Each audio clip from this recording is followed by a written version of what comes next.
Bună dimineața, vreau să vă spun că sunt împreună cu Gologan. A venit ca să începem telenovela. Să vedeți cum e aici în Germania. Filmăm telenovela în fiecare zi pe canalul meu, Olga de la Stehaia, și pe canalul tău, Guguman. Și cum ai? Guguman de la Stehaia. Guguman de la Stehaia, dar e din Anglia și acum se află în Germania. Filmăm aici în Germania telenovela Dragoste interzisă. Începe al doilea episod.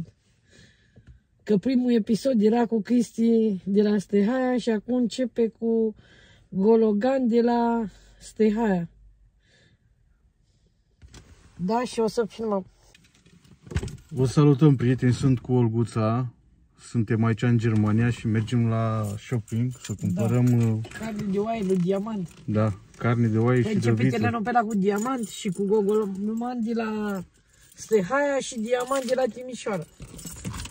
Începe filmări de acolo.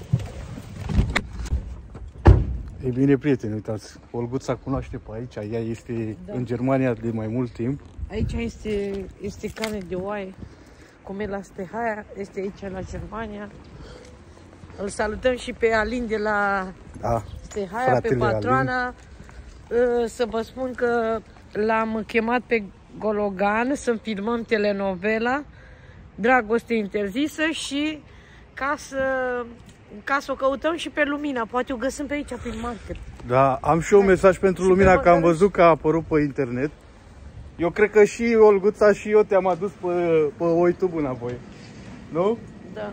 Trebuie să ne spună Lumina. Stai să nu mă pun de aici. Ce-ar fi să ne contacteze Lumina și să mergem să-i vizităm? Da, așa trebuie.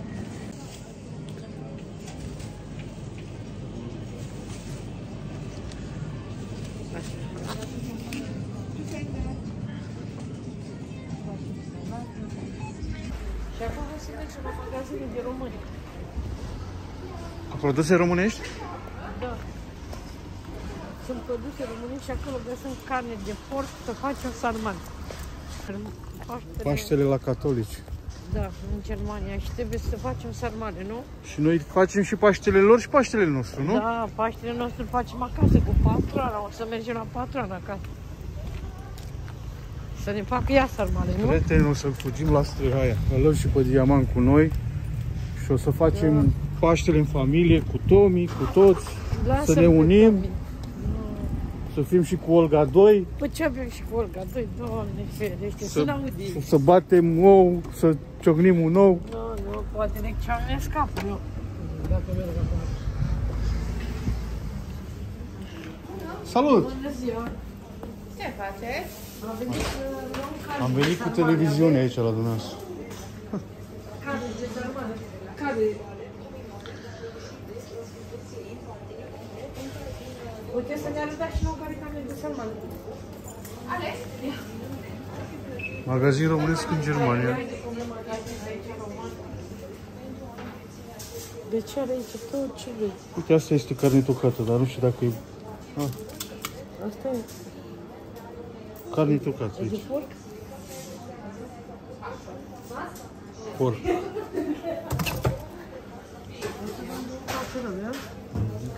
Cât are în casă? E cu două de alea faci, cu oală plină de sarmale. Da, cu ăla facem oală de sarmale, nu? Zici că ne-a păcălit? Da, să vezi cine omoară Diamant, că am dat prea mulți bani pe oaie. Oaia e scumpă oricum, ca de obicei. Cum te simți, Olguța? Îți dai seama, când mă duc prin magazine mă simt bine să cumpăr, să pun în coș și când văd prețul, gata, mă enervez. Îți place la shopping, e? Da, dar nu-mi place când e prețul prea mare. Asta e aia cu 2 milioane de oaie. Cu 40 de euro, cred că e oaia. Păi și acolo e jumătate de oaie, mai bine de jumătate. Mai ai ce bucată mare? Hai să plecăm. Închide filmarea, gata, că mă enervai. Închide filmarea. Prieteni, s-a enervat Olguța. Gata. Ea crede că ăștia ne-au păcălit la bani. Da. Avem bonul aici și o să o verificăm acasă. Da, ca să-l dăm la Diamant să-i ridică. Bună ziua la toți fanii noștri care se află în Germania, în Minhen, din toată Germania, care sărbătoresc Paștele cu o săptămână mai înainte ca ortodoxii, catolicii sărbătoresc Paștele cu o săptămână mai înainte. Și noi acum mâine Paștele. Astăzi se pregătește pentru Paștele în Germania. Eu, dacă sunt primul Paște, îl sărbătoresc în Germania, Paștele la catolici. Acum vreau să pregătesc sarmale și a venit Gologar la noi din Anglia. Guguman a venit ca să sărbătorească Paștele cu noi aici în Germania. Și acum vă arăt cum pregătesc eu sarmalele ca la șatră, la aia. Vai, ce carne frumoasă! Arată bine. Da? Cum te simți, Olga, aici? Ești fericită? Fanii nu prea te-am mai văzut pe internet. Păi îți dai seama că dacă sunt aici, înseamnă că sunt fericită alături de Diamant. Noi ne bucurăm pentru tine, îți dai seama. Ce s-a întâmplat cu tine? Și acum mă bucur că ai apărut și tu la noi aici să filmăm telenovela.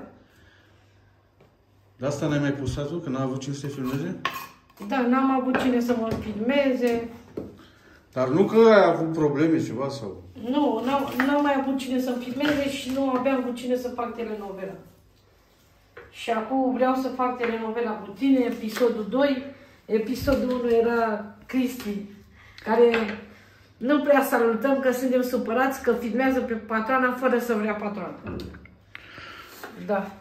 Eu am văzut că ei se ceartă și iar se împacă, nimeni nu mai știe ce se întâmplă.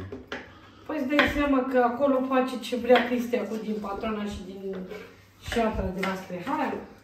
Cristi filmează când vrea el, merge la patroana când vrea el. El crede că așa e în șatra aia, nu e așa cum... Păi am văzut că au semnat un contract. Ce contract? De colaborare, nu știu. Ce colaborare face? Fără să mă întreabă pe mine, cum Cristi, tu filmezi cu șatra mea, telenovela mea, episodul 1, filmez fără să știu eu, fără să mă suni, fără să trimiți mesaj, fără nimic. Cum n-ai filmat tu? Nu e chiar așa, uite, mă ustră ochii. Crezi că plâng pentru Cristi? Nu. Plâng pentru că de la ceapa asta. Adevărul că aveați... multă lume vă urmărea când făceai telenovele cu Cristi. Da. Ai văzut câte vizări avea și el. De când ai plecat tu, nu mai face vizări. Păi el zicea că el face vizările, auzi? Că îl iubește fanii mai mult ca pe mine. Așa zicea, aoleu, a căzut ceapa. E pricază, vezi? E pricază. Arunc ceapa asta că nu mai e. Ai văzut? Deci, prieten, trebuie să nu mai vorbim de Cristi. Nu mai vorbești, gata. Zic ce faci tu, cum o filmăm de acum încolo. Trebuie să lăsăm așa, să curgă banda, merge banda. Cum zice Alin? Nu știu, că aș vrea să vină și Alin aici în Germania, dar nu poate. O să vină și el, nu? O să vină toată șatra aici, o să vină la Germania, la Olga și la Diamant. Cătălin și pe Anca. Poate acum de Paște, ce zici? Dacă Tomi le vorbește mult, o să le luăm cu noi aici. Să facă Paștele, Cătălin, cu Anca, cu Dali. Dacă Tomi nu are grijă de ei, nu?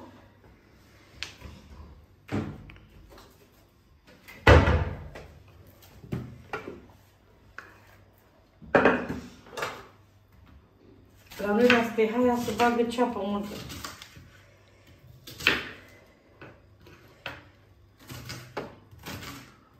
Ca să iasă sarmalele bune.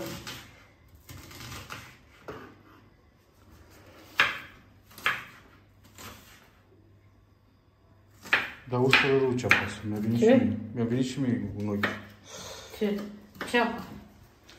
Poți să plângi și tu de Cristi. Da, prietenul meu, Cristi Marian. Care vorbește de tine. Acum începe iar și vorbește. Ei da motive de filmare. Are subiecte, știi? Avem magazin românesc aici în Germania, avem tot ce vrem. Adevărul că îmi place mult, prieten. Da. Chiar m-am plimbat astăzi, am fost și cu Diamant. M-am plimbat un pic prin zonă pe aici, este foarte frumos și magazine românești. Oref, 2 mâini de oref. M-am mirat când am văzut magazin românesc aici în Germania. Acum punem și un pic de secretul gustului, așa. Aici punem preparat de sarmale, unde e cimbru și toate ce trebuie pentru sarmale. Deja îmi vine... Și asta dă gust și cimbru. Mai punem și cimbru ca să le dă gust cu mai mult. Așa. Și acum preparat.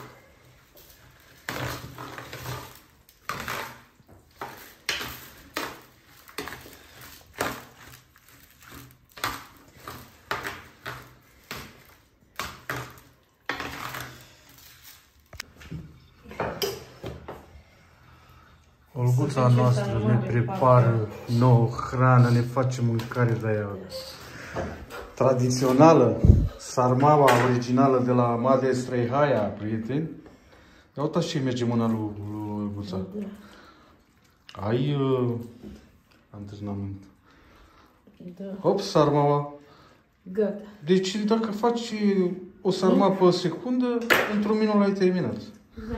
60 de sarmale. Da. Bam. Să luăm oala asta, să le așezăm. Oala asta. O să punem câteva foi așa pe jos. Ca așa e bine, ca să se facă sarmalele, să nu se prindă. Ce varză frumoasă. Aici, vezi? Da. Foarte frumos. Îmi place cum lucrezi și cum îți merge mâna. Ești o gospodină foarte... Da? Mulțumesc.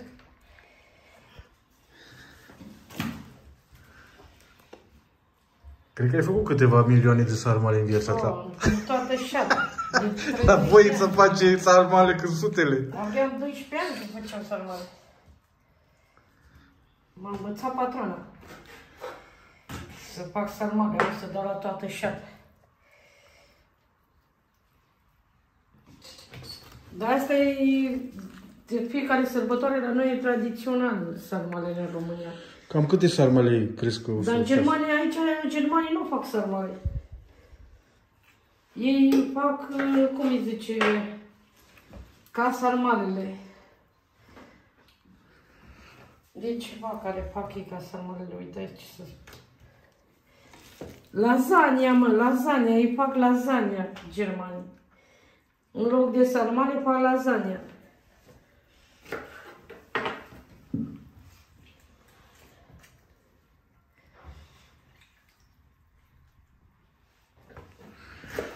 Îți merge mai bine.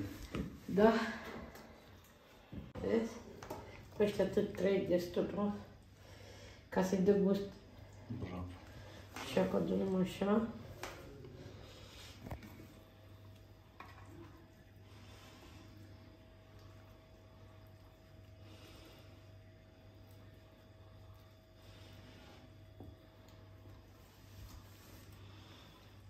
Deci eu l-am cumpărat din asta pătrat. De asta e că nu mai vin sarmale, așa nu știu. Nu țin capul toate. Nu?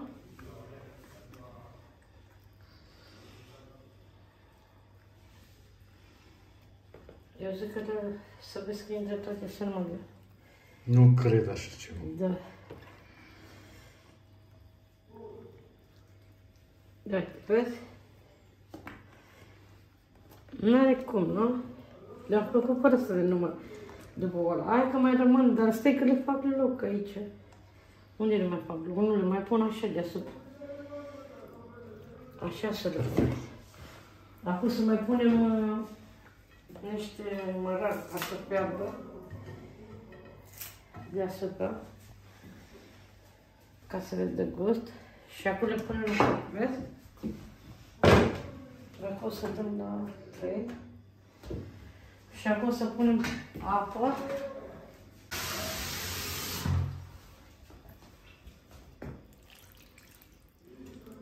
Atât ca să nu dă deasupra. Și o să punem o farfurie. Ca să fiarbă, știi?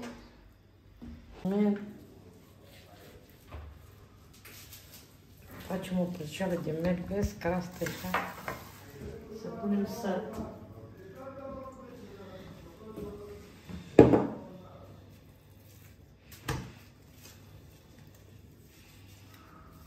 Olguța, frumoasa. Ai văzut ce comentează lumea? Că tu ești prințesa de la Străiaia. Da? Am comentul la mine pe... Ce zice?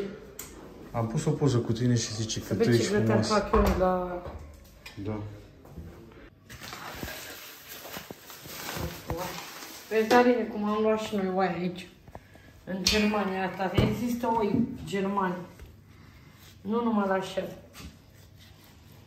O așteptăm și pe Corina să aducă oile la patron. A zis Corina, am o prietenă în Germania, aici e 200 de kilometri de la mine, pana noastră, și a zis că duce la patroană 20 de oi la șapte. Dar nu știu când le duce, că tot zice că le duce, dar nu știu când. Când zici, Corina, că te duci la Stehaia? Că vede patroana cu brocul ăsta, cu noi, cu oaia, ce facem cu patroana?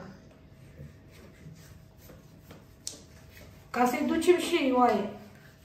Dar auzi, Corina, că nu duce o oaie la șapte, duce 20. Nu știu de unde le ia. Înseamnă că are ea oi. Are stână de oi, Corina.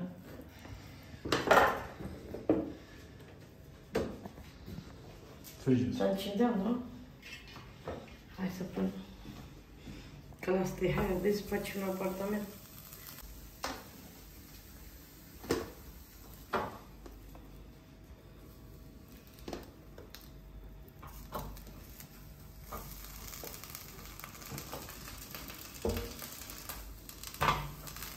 Așa punem o păcioară mare, știi? Așa. Merge totul, nu? Merge bandaline, merge banda, aia zi, merge banda. Cu gologan aici, merge banda. Și cu diamant, și cu diamant. Diamant e viața mea. Diamant, ia uite, pregătim pentru gologan, pentru diamant, pentru toată familia. Sarmale, fritură. Acum o să dăm clopotul ăsta, sarmalele aici, cred că am făcut multe sarmale. O să arătăm cum să faci fritură. Hai să fac, că pe și repede bandă, ia uite. Deci e gata. O să iasă un pic fum, o să lăsăm ușa deschisă aici.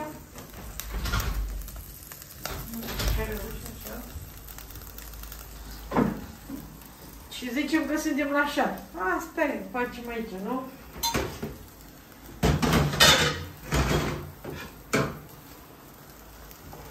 Merge, nu? Da. Frumos, bravo, Olguța, îți mulțumesc, ești o gospodină minunată și frumoasă și da, mulțumesc. Sufletistă. Se vede că ai pus suflet.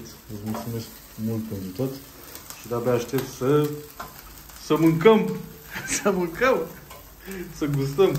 Da, să vezi cum să faci grătare aici. Nadia de oamă, să nu vorbească. Alo, alo! Bună ziua! La toți fanii lui Gologan, sănătate și bucurie îi strămesc, multă sănătate și bucurie la toată familia lui Gologan și la toți fanii lui din canalul lui Gologan. E bine așa? Să se aboneze la el. Vă rog frumos, abonați-vă pe canalul domnul Gologan, că ia uiteți, a venit musafir din Anglia, a ajuns la München, la Germania, pentru mine. Cu linele de dealea. Noi săpănăm și facem, sărbătorim Paștele nemțește. Astăzi e sărbătoare mare, Paștele nemțește. Peste o săptămână Paștele românesc. Și noi mulțumim lui Dumnezeu și îmi pare foarte bine că a ajuns Gogolan la mine și m-a vizitat. Asta e prietenul original. Vedeți? Ia căutați dumneavoastră și ia sunați, vine la voi. Vezi, la mine fratele meu, copilul meu a venit la mine a ajuns. Dar ce facem noi de acum? Să trăiască și doamna Olga de la Străhaia. O să filmăm, Sora lui Leo. Noi ne simțim foarte bine în familia noastră, ne simțim foarte bine împreună cu Gogolan, băiat. Și o să filmăm telenovela. Vreau să începem Renovela. Telenovela episodul 2. Episodul 1 și 2. Începe și unul, Cristi. Da. Să trăiască și toată lumea și toți fanii lui domnul Gugulan care ne urmărește la canalul lui Gugulan. Vă rog foarte frumos și respectos, urmăriți-ne, că aveți să auziți și vrem să vă învățăm și vrem să vorbim cu dumneavoastră și vă iubim de tot sufletul. Paștele nemțesc să vă ajută la toată lumea și Paștele românesc să vă ajută. Sărbătorim chiar aici, unde era Istorico, care e în Dachau, care a fost, care omora asta cu Hitler. Chiar orașul ăsta, suntem lângă München la 3 km, la 1 km. O să mergem mâine să filmăm pentru fani. Să vizităm. Nu te băga în seamă, tu, Iulia, că tu nu te văd aici. Pe Gugulan vreau.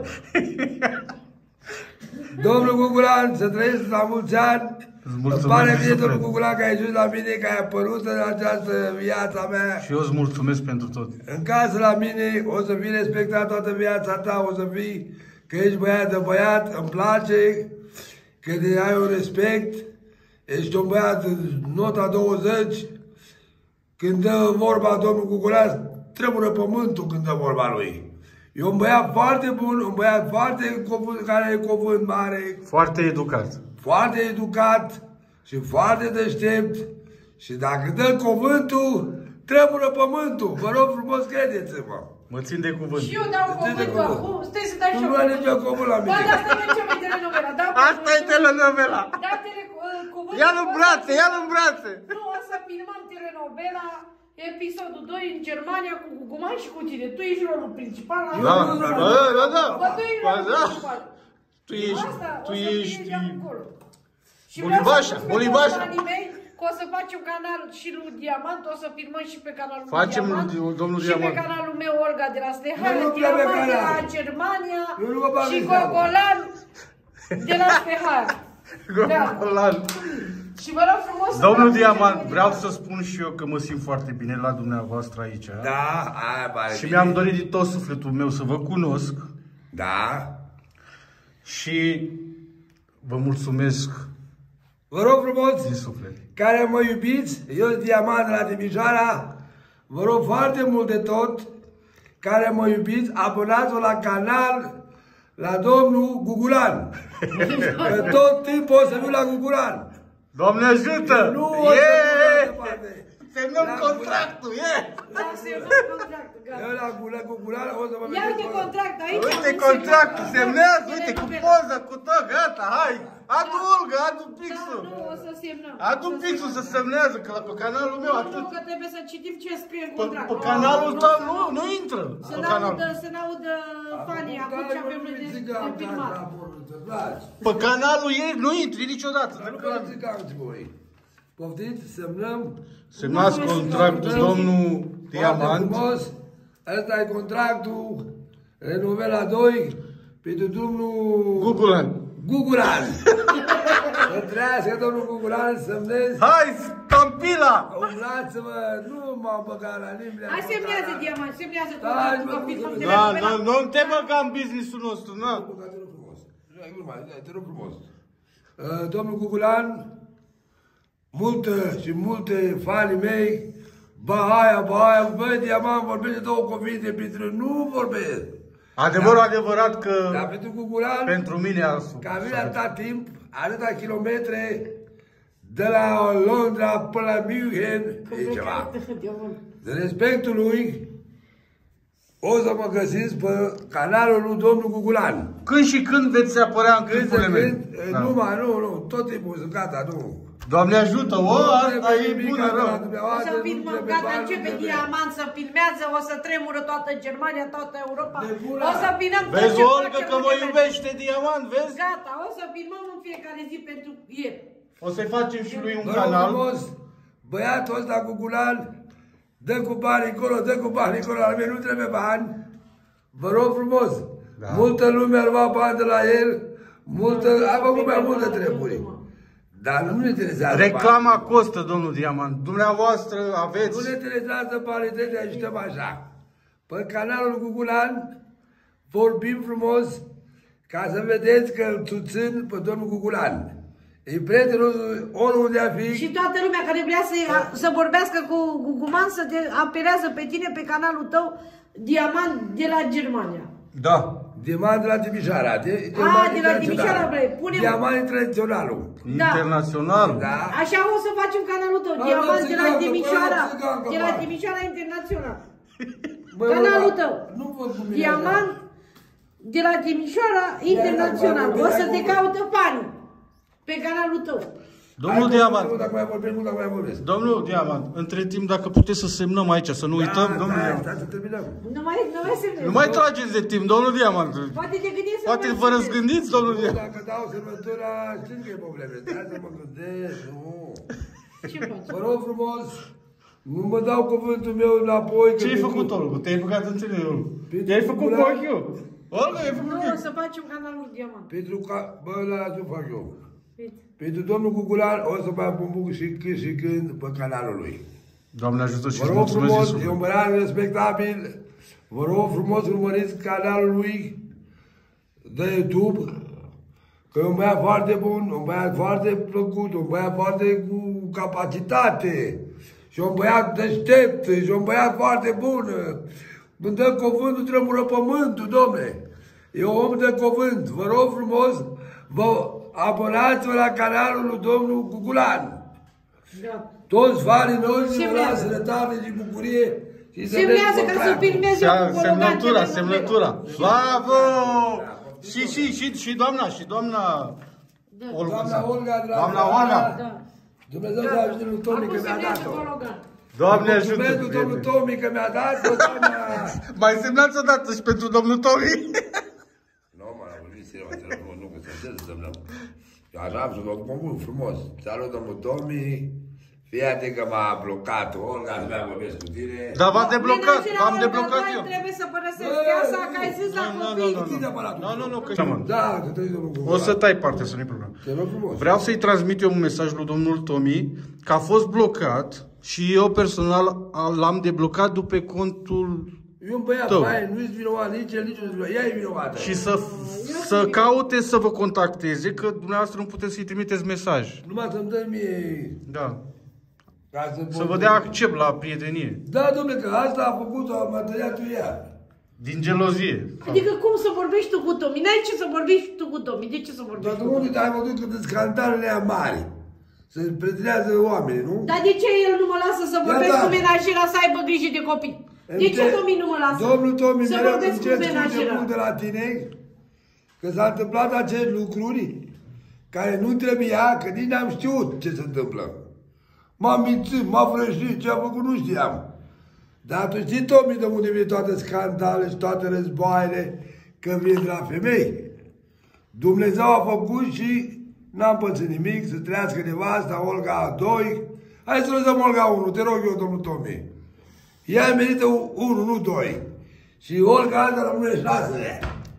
Păi eu sunt numărul 1, Olga, numărul 1 internațional, Olga de la Straia Sola. Dar cine a pus asta? Țiganilor, Leo, și tu ești? Cine ești? Leo de la Straia, să trăiască la mulți ani de care... Tu ești diamant mondialul din Timișoara. Gata, te rog frumos, îi mulțumesc la toată lumea. Multă sănătate tuturor. Mulțumim la toți fanii noștri, o să înceapă telenovela, așa o să înceapă. M-a vrăjit, domnule, nu mă bag pe live, dar uite că m-am cuvântit. S-a semnat, s-a văzut. O Paște fericit la toți românii care se află în Germania. Paște fericit la toată lumea, Paște fericit. Și în toată Germania și peste tot unde se află la mulți ani. Doamne ajută la mulți ani. Gata, mă lăsați la biroul meu singur. Gata, vă lăsăm să vă continuați dumneavoastră activitatea.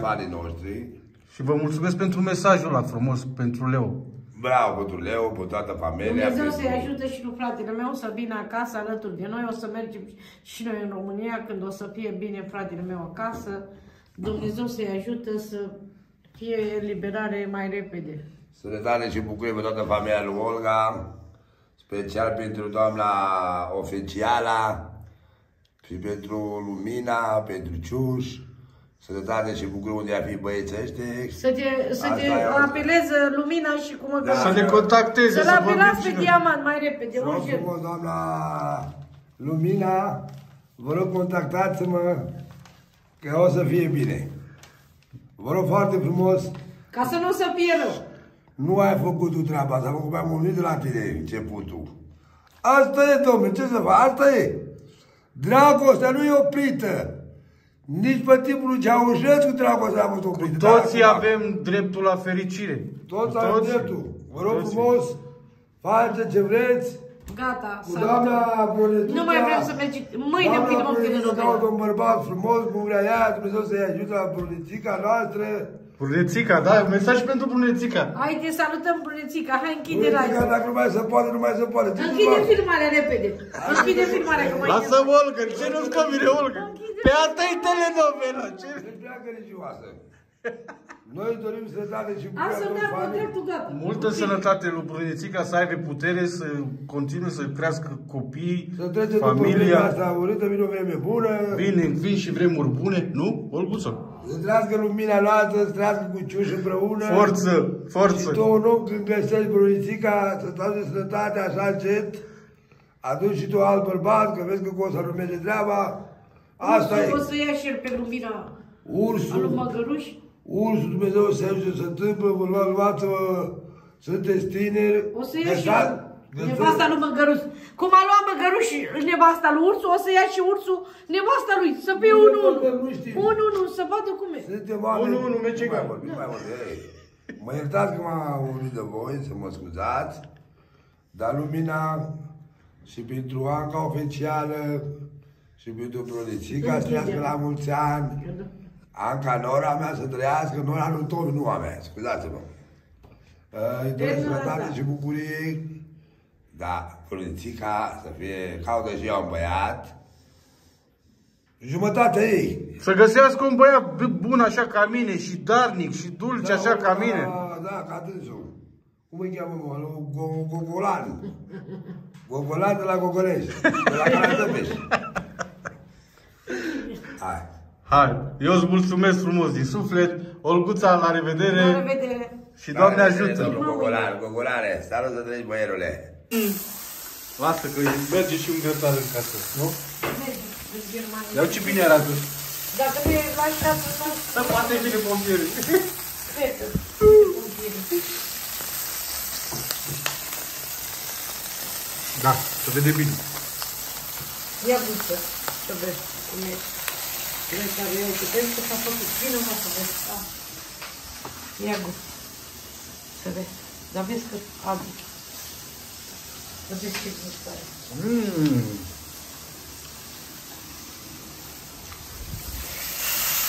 Nu știu ce să făcut.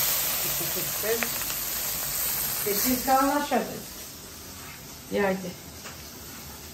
Extraordinar. Are gust ca la așa, vezi. Dar ce fragede. Da, asta mai punem un pic să se mai facă.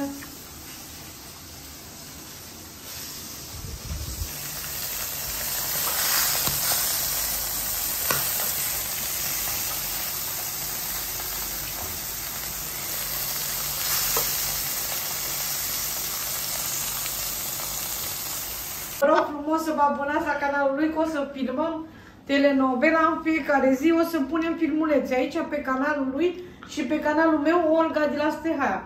Vă rog frumos să-l urmăriți în fiecare zi, că o să filmăm în fiecare zi pentru voi, pentru toți fanii mei și ai lui. Și la fratele meu, lui mama, lui Alin, lui Mihaela, o să filmăm și cu ei, o să filmăm și aici. Și eu vă mulțumesc frumos și vă salut aici din Germania, prieteni, și ținem aproape, Doamne ajută. Doamne ajută! Ia uite, a dat în telefon. Cred că sunt fete, nu? Hai să gustăm una.